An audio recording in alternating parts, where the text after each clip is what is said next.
Welcome, dear learners. My name is Suraj Mashilkar, Assistant Professor, AISSMS College of Hotel Management. I hope you're doing well. Today, we are going to go through with the session of wine faults. Before we move to the session, please do watch the previous video of wine manufacturing from my channel. There are two different videos. One, manufacturing of steel wine part 1 and manufacturing of steel wine part 2. Link for the same is shared in the description below. Let's go through today's session. Before we move to the main session, let's see the objectives of the session.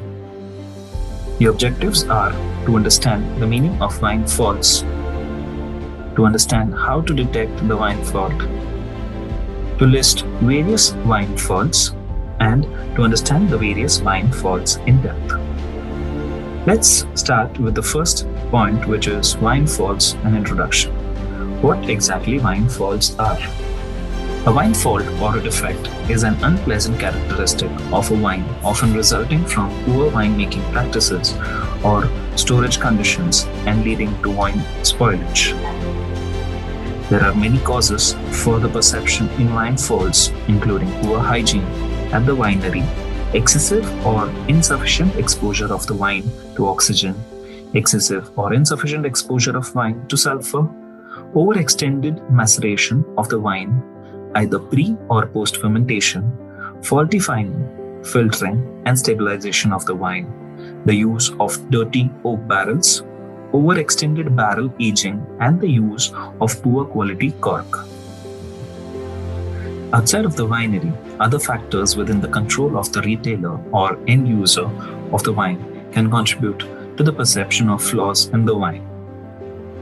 Many of the components that cause wine faults are already naturally present in the wine, but at insufficient concentration to be of issue. Sometimes the faults are very obvious with symptoms like terrible taste, awful looks, and worse smell. The care has to be taken to prevent the wine from spoiling. There are different ways of detecting wine faults. The vast majority of wine faults are detected by the nose and the distinctive aromas that they give off. However, the presence of some wine faults can be detected by visual and taste perception. For example, premature oxidation can be noticed by yellowing and browning of the wine color.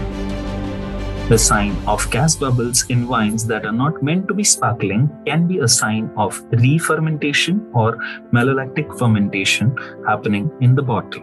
Unusual breaks in the color of the wine could be a sign of excessive copper, iron, or protein that were not removed during fining or filtering. A wine with an unusual color for its variety or wine region could be a sign of excessive or insufficient maceration, as well as poor temperature control during fermentation. Tactile clues of potential wine faults includes the burning, acidic taste associated with volatile acidity that make a wine seems out of balance. These are certain ways of identifying how a wine fault is.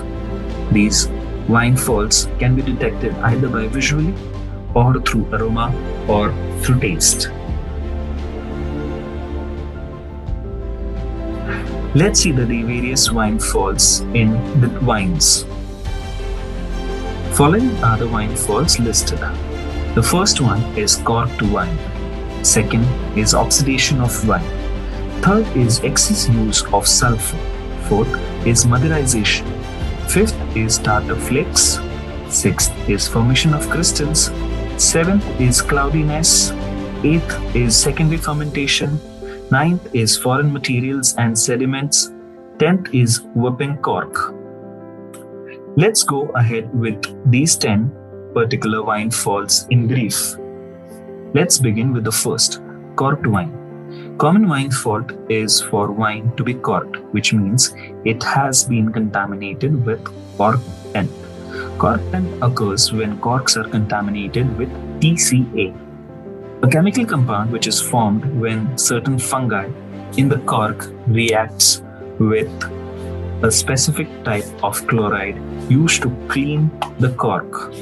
TCA stands for trichloroanisole. This is how a corked wine can be identified. Let's see the next fault, which is oxidation of wine. The oxidation of wine is perhaps the most common of wine faults, as the presence of oxygen and a catalyst are the only requirement for the occurrence of the same. Oxidation can occur throughout the wine-making process and even after the wine has been bottled. That leads to a loss of color, flavor, and aroma, which is sometimes referred as flattening of wine. This is an example of oxidation in alcohol. Similar way, oxidation in wine is also harmful. Let's see the next wine fault, which is excess sulfur. Sulfur is used as an additive throughout the winemaking process, primarily to stop oxidation as mentioned above, but also as antimicrobial agent. When managed properly in wines, its presence there is often undetected. With excess of sulfur, following other issues identified in a wine. When excess sulfur dioxide is used, wine reminiscent of matchsticks, burnt rubber, or mothballs. And if excess of hydrogen sulfide is used, it imparts a distinct rotten egg aroma to the wine. Let's see the next wine fault. Next wine fault is Motherization. This Motherization is closely associated to one of the wine which is called as cooked wine named Madeira. Let's see what is Motherization.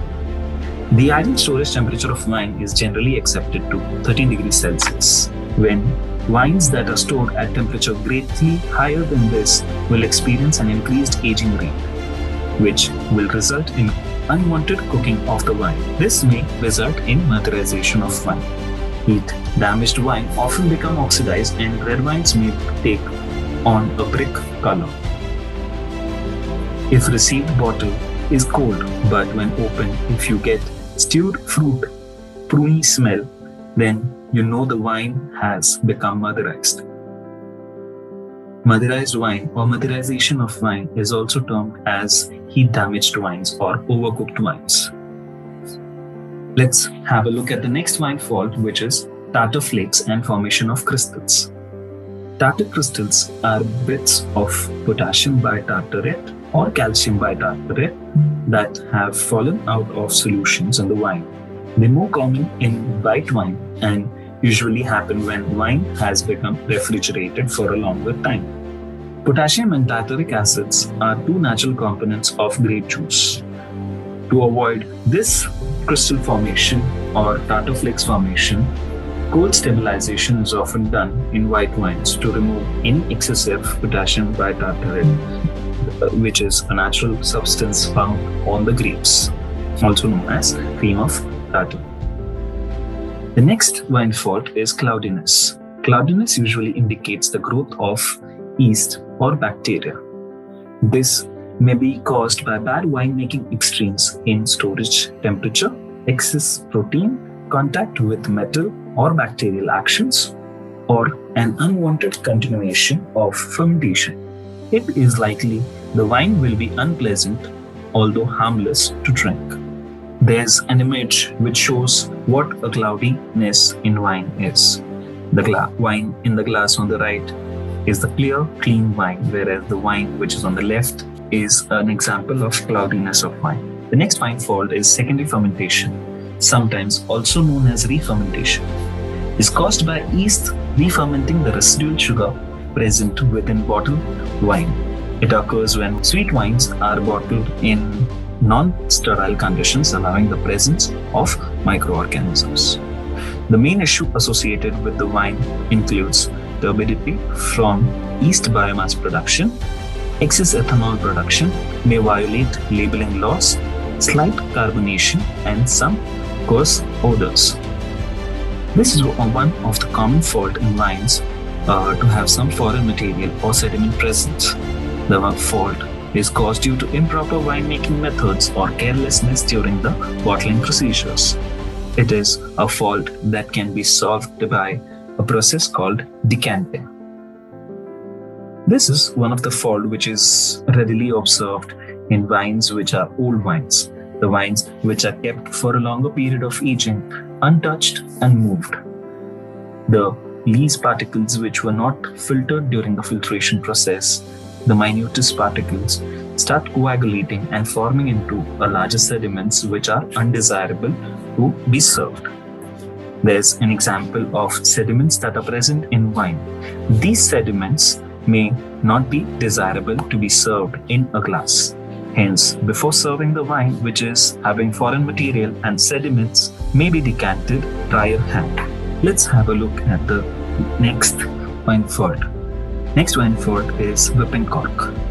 This is nothing but seeping of the wine from the cork can be caused by a too small or faulty cork on when a secondary fermentation pushes the cork loose.